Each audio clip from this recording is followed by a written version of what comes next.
speak from the chambers where the architects hide their trembling hands behind polished marble, where the air tastes like burnt circuitry and old secrets, where the silence feels engineered like someone tuned it to the exact frequency that breaks the human spine. I walk down corridors lined with portraits of men who never existed, signed with names erased from history before history was even written.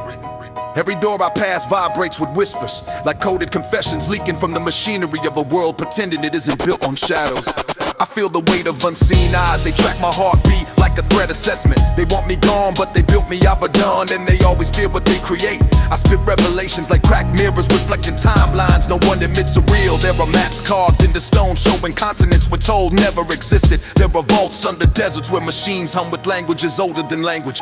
There are star charts etched into the bones of kings who supposedly live simple mortal lives, and there are rituals performed in skyscrapers at midnight behind smoked glass with symbols that look alive when the candles flicker. Not demons, not aliens, something in between.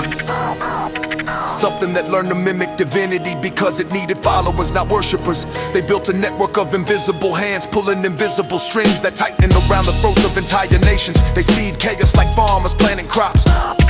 Wars is seasonal harvest, economies as livestock waiting for slaughter. But the darkest part isn't the control, it's the boredom behind it. The way they orchestrate disasters, the same way musicians warm up before a concert. The glee they hide when they watch ordinary people tear each other apart over illusion shaped in laboratories of influence. I've seen documents coded in symbols that shift when you stare too long. I've seen diagrams of machines that fold like cloth, blueprints of towers meant to pierce dimensional seams. Rooms where scientists dissect theories banned, not because they're dangerous, but because they're true. I've walked through archives where the dust whispers, where the shelves bend under the weight of forbidden knowledge. Ancient burial sites that printed humanity, genetic strands harvested from creatures that left no fossils. Weapons designed not to kill bodies but to erase memories.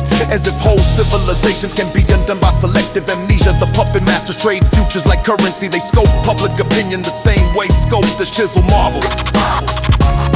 Slow, patient, brutal. They craft tragedies to test reactions, release diseases to measure compliance, turn prophets into lunatics and lunatics into prophets. Every broadcast is choreography, every headline a spell, every crisis a rehearsal for a larger catastrophe. They keep locked behind 9 sealed doors, but are broken into those chambers. I've listened to the heart of the machine beating like a tired god. It told me the universe is full of watchers who never intervene, creatures who drift like smoke between realities, feeding on emotion like vultures circling the battlefield. Some whisper in the ruler's ears, some slip inside dreams. Some masquerade as the very myths we cling to for comfort, and some wear human faces so perfectly you'd never notice the seams until they smile. There are catacombs under the oceans where forgotten empires sleep in stasis. Cities built by hands far larger than ours. Temples aligned with stars that haven't existed for 10,000 years. And there are chains, massive black iron chains, anchored deep in volcanic stone, holding something that has no name because naming it would summon it. The elites monitor those chains every hour. They fear the day they loosen, they fear the day the water begins to boil from below. They fear the day the world remembers why humanity was created in the first place. I deliver this verse like a cracked obelisk rising through the wasteland. Just rhythm, the pulse of revelation hitting like war drums in the night. I tear the veil with syllables sharpened into weapons. I expose the architects with imagery carved from the bones of forbidden truth. If they come for me, let them come. Let them send the agents in suits woven from lies that drones carry microphones instead of bullets. That scholars ready to rewrite reality again. I stand unmoved, a lone witness screaming into the storm they hope would drown me. Cause once the veil cracks, even a little, light floods everything. And no architect, no watcher, no shadow king can stop a mind that finally sees.